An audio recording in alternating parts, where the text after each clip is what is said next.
Alright, we're going to finish up this set of notes, and we're going to finish up with trapezoids.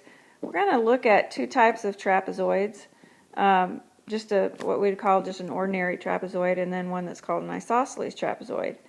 An isosceles trapezoid will have two equal sides. So let's take a look at the definition of a trapezoid.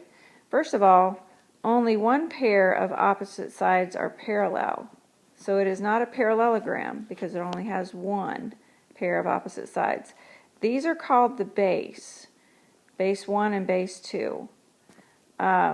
Consecutive angles are supplementary. Now notice it says non-base. So we can't say that this angle here and this angle here are supplementary because these are the base angles. But we can say that this angle here and this angle here are supplementary. So let's write down that the measure of angle 1 and 2 can add up to 180, and the measure of angle 3 and 4 can add up to 180. Okay, so that's pretty much it for the properties of just a trapezoid.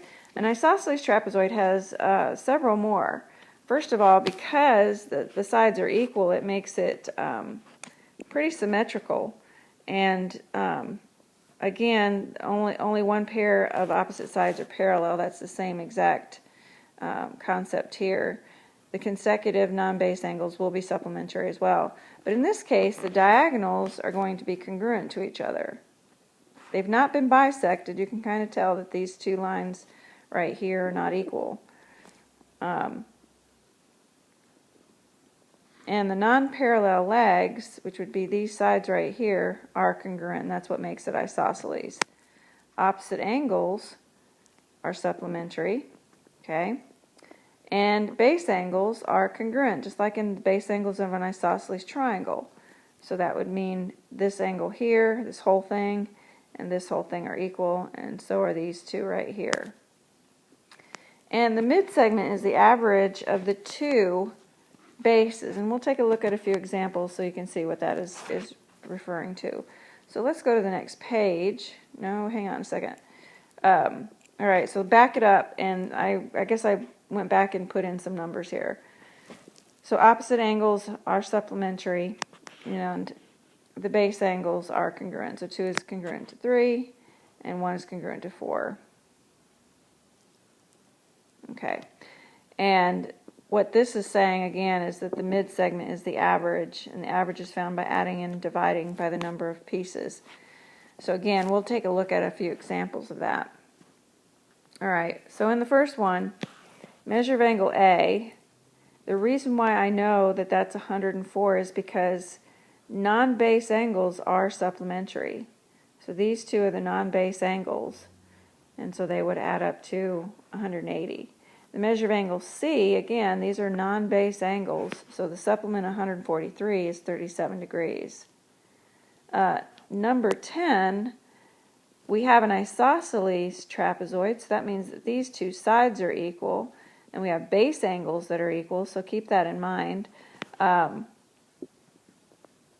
I just marked up my diagram a little bit. So if this side over here is 71, so is this side over here, or this angle, excuse me. So the first thing I'm going to do is I'm going to go back to that concept that non-base angles are supplementary.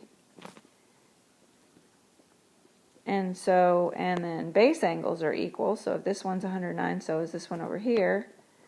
And angle V is 71 degrees. Alright, and this next one, once again, we have an isosceles trapezoid. We're trying to find the measure of angle P. We're not given any information over angle P, but we are given these two angles right here.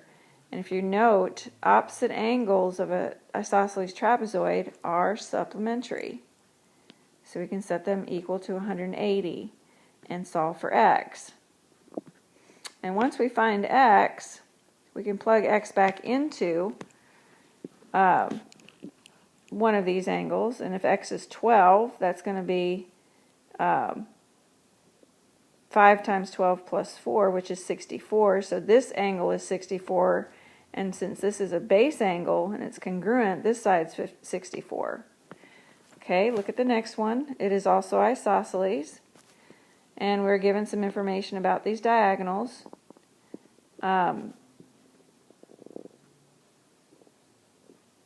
we know that the diagonals do